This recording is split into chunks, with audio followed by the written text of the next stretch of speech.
Hey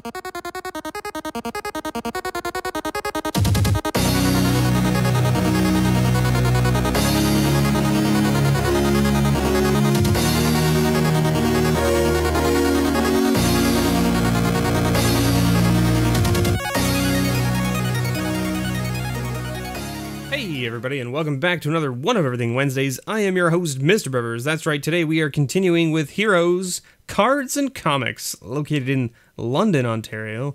Let's get right into things. This store was crazy. It had so much stuff in it. Definitely go check them out if you're in the area, because I can't even begin to tell you how much stuff they had. Like, they comics, graphic novels, collectible cards, miniatures, figures, toys, like just ridiculous amounts of collectibles. They even had stuff in like a little sealed glass room at the back of the place that was behind like a locked door, but there was like a glass wall so that you could see through and see in, and it was like all like the old toys from like the 80s and 90s, so like old He-Man, old Transformers, old G.I. Joes. Like there was a lot of stuff in this store. Holy moly.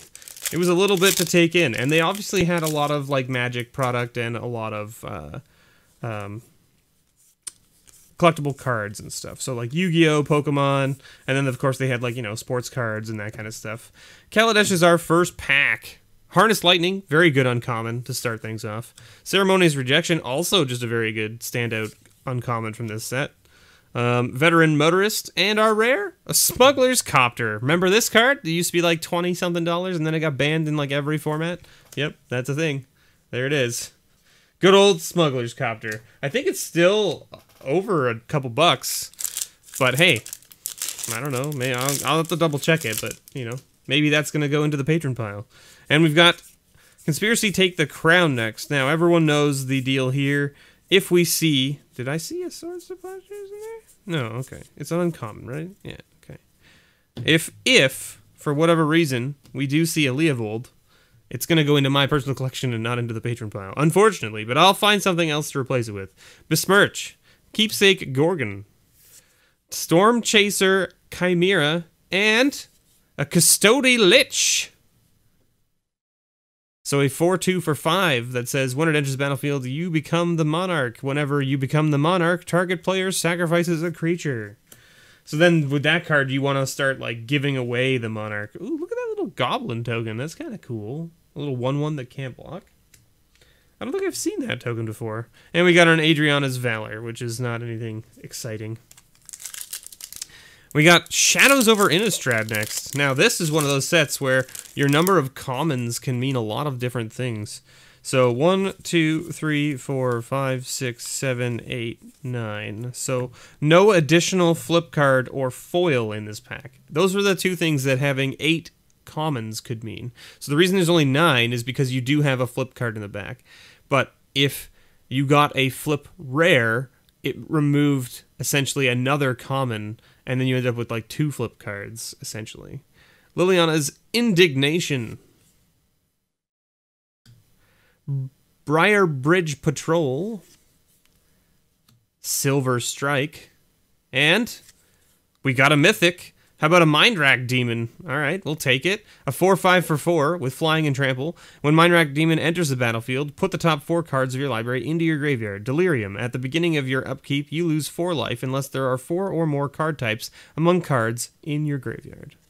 And then we do have a flip card, and the flip card is a Kindly Stranger that flips into a demon-possessed witch, which when it flips, you may destroy target creature. This card was a lot of fun to play with back in that set as well. And then, of course, you've got your checklist card and a zombie token. Oath of the Gatewatch is next. All right, we're hoping for a expedition, right? Right, expedition for the patron pile. Grip of the Royal. Malakir Soothsayer. Wall of Resurgence, very good uncommon from that set as well. And our rare is a Zendikar Resurgent. This card's actually seeing a price jump, if I'm not mistaken. I remember when this set came out and this card was worth like nothing. It was worth like 25 to 50 cents. I think it's over $2 now. And we got a Forest, Full Art Forest with a Junk token. Good old junk token. No expedition, though. Dragons of Tarkir is next.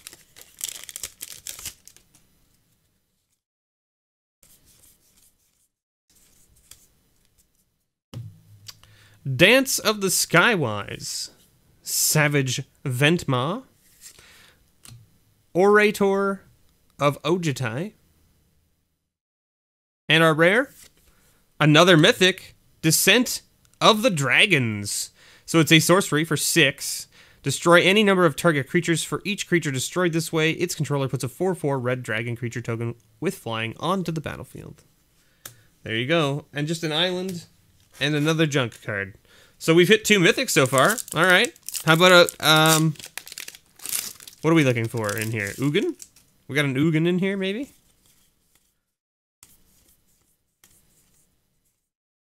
How about a foil Ugin? We could do a foil Ugin. Or we could even find a fetch land in the land slot. That would be cool. Abzan Beastmaster.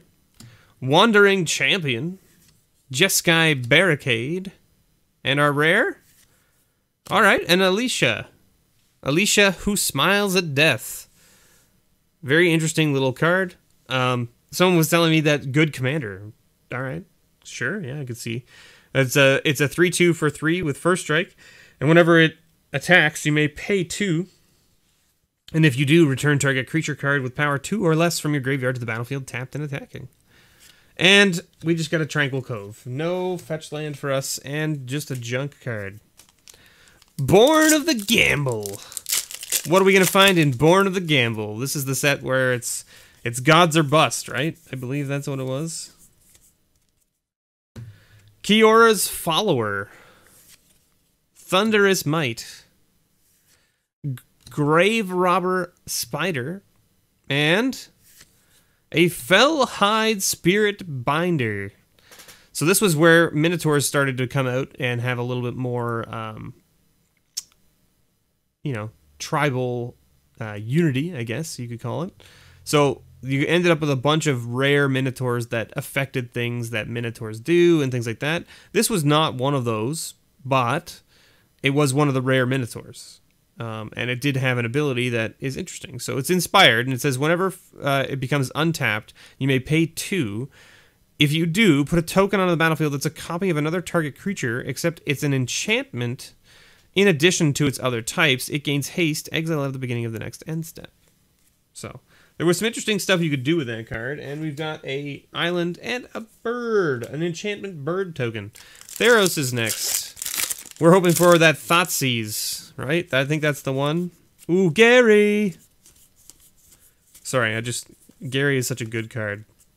And by that I mean Grey Merchant, in case those of you who don't know him by his real name, which is Gary. Mogus Marauder. Horizon Scholar. Flame Speaker Adept. And an Anax and Cymede. 3/2 for 3. 1 and a red-white. First strike Vigilance and Heroic. So it says whenever you cast a spell that targets Anax and Cymede, creatures you control get +1/+1 and gain trample until end of turn. And we ended up with a swamp and just another junk ad token. Dragon's Maze is next. The set that everyone is like, ugh, this set was so bad. And then there was like a couple good cards in it, but like not nearly enough good cards to make it worth it. But then there's also like, you could get the Shocklands. I think it was the Shocklands. You get the Shocklands in the land slots, which I didn't know about, which is interesting. Armed and Dangerous. Putrefy, very good removal spell. Down and Dirty. And our rare, a Pontiff of Blight. Actually, I don't know if this card is valuable, but this card is sweet. It's a 2/7 for 6 with Extort, and it says other creatures you control have Extort, so it gives all of your creatures Extort. Not that all your creatures having Extort really matters, to be completely honest, but you can only trigger it once for each spell, right? So say you have like 6 creatures and you have like 7 mana because you play this guy for 6, and then you play a 1-drop, you can extort with 6 of your creatures as opposed to only extorting once. So having extort on multiple creatures can actually be beneficial. Rakdos Guildgate, and just a bird token. So no Shockland for us, but we still got Gatecrash and Return to Rav, so we can get foil Shocklands, right? Foil Shocklands is a thing. I think it is. Okay, hold on. We got an Orzhov Guildgate. I just want to take it out. Because I want to make sure that doesn't end up in the bulk pile. Dimir Charm. Thrall Parasite. Wasteland Viper. Ah, yes. Blood Rush was a thing in this set. And Blood Rush is a cool mechanic, which is you can discard this card from your hand and pay the Blood Rush cost, and then target attacking creature gets +1/+2 and gains Death Touch until end of turn. That's for this one. But there are a lot of other Blood Rush creatures that do other things. And our rare is an Undercity Plague. Good old Undercity Plague. So Cypher was one of the other abilities that was introduced during Gatecrash, and that is, so this is a 6-mana sorcery that says target player loses 1 life, discard a card. Loses 1 life, discards a card, then sacrifices a permanent. Cypher says you may exile this spell and encode it onto a creature you control. Whenever that creature deals combat damage to a player, its controller may cast a copy of the encoded card without paying its mana cost. The cool thing about this is that you can cipher it onto like opponents' creatures and stuff, which then allows them to cast the spell. So it's kind of interesting. Like you obviously don't really want to do that, but like in multiplayer games where you've formed an alliance with people, or like say you're playing Two-Headed Giant, you can encode these onto your teammates' creatures. Right? Oh no, it has to be a creature you control. I'm sorry. I'm giving everyone false information. It says right there, I just need to read the card. Reading the card explains the card. I believe that's what is said normally, right? But I think there was something in the past where you could do something like that, and I can't remember what it was. Scab Clan Charger. Maybe it would have just been playing wrong this whole time. It's possible. See, everybody makes mistakes. Scab Clan Charger foil. So another Blood Rush card. A 2/4 for 4, but you could pay 2 and discard it, and target creature gets +2/+4 until end of turn. So we did get a little foil. That's our first foil, actually, out of all these packs. And we did get a little 1/1 blue-black horror. Return to Ravnica is last. Will I live down that mistake of telling you that Cypher works a different way than it actually does? We'll find out. I probably won't, but who knows. We got an Azorius Guildgate, and we're hoping, what, for a Shockland here? I think a Shockland would be nice. Phantom General. Hellhole Flare. Psychic Spiral. This was a cool card as well. Shuffle all cards from your graveyard into your library. Target player puts that many cards from the top of his or her library into his or her graveyard. Great mill card. Especially if you're playing like some sort of like dredge type deck. Oh, okay. How about a Cyclonic Rift? Everybody loves or hates Cyclonic Rift, right?